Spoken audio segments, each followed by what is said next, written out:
Андай болса, конференцияны бастайық.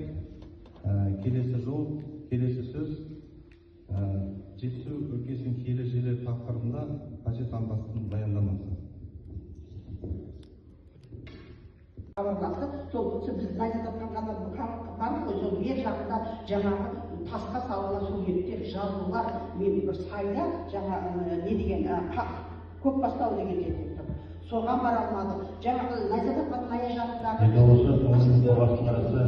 Байырғы сағат дәуірлерінен бергі қарап тұрсаңыздар тарих қатты болып тұр. Тұнып тұрған тарих.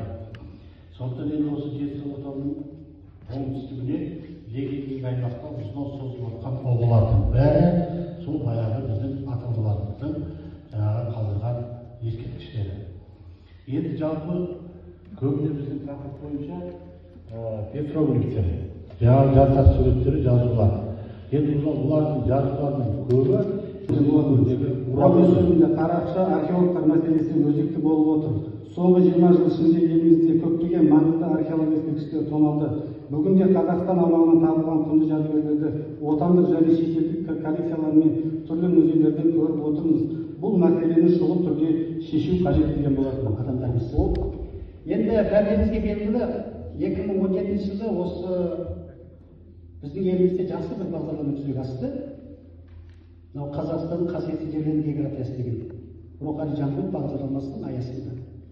Сол жоба бойынша бүкіл Қазақстанның жер-жеріндегі ел назарынан тыс қалған, немесе зерттелмей қалған тарихи қоныстарды, кесенелері, бабаларымыздың мұражайларын қайта насихаттау ісі қолға алынды. Сол жылы осы осындай дүниелер тағы да жалғасып дайындалып жатыр. Сол бір-екеу ғана көрсетіп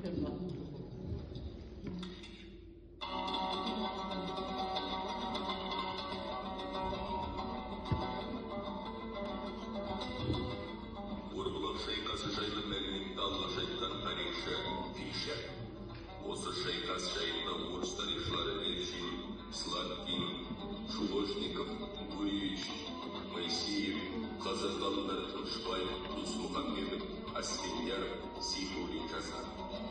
Тау қойнауында өткен шайқас туралы тұңғыш деректі жазып қалдырушы тобыл әскер басшысы Куракин. Тобыл мұрағатындағы мәліметтерді жазушы Қалмұқан Исабаев зерттеп жазды. Куракинге қазақ қалмақ соғыс жайындағы мәлімет жеткізген. Тобылда қызмет еткен Ресейдің Жоңғарияға барған елшілері Ильин мен Кучилев. Олардың 1644 жылғы хабарламасында біз барғанда қондай шоғысында болған жоқ. 50 әскермен қазақ ордасының Шеңгір сұлтанымен Жалаңтөстен және Алатау қырғыздарымен соғысуға кеткен екенге жазылған.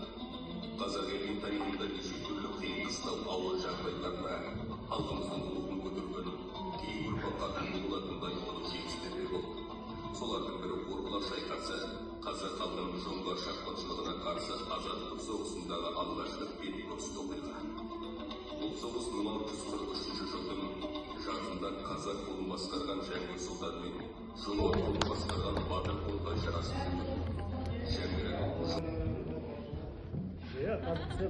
Зуланова Зульфияға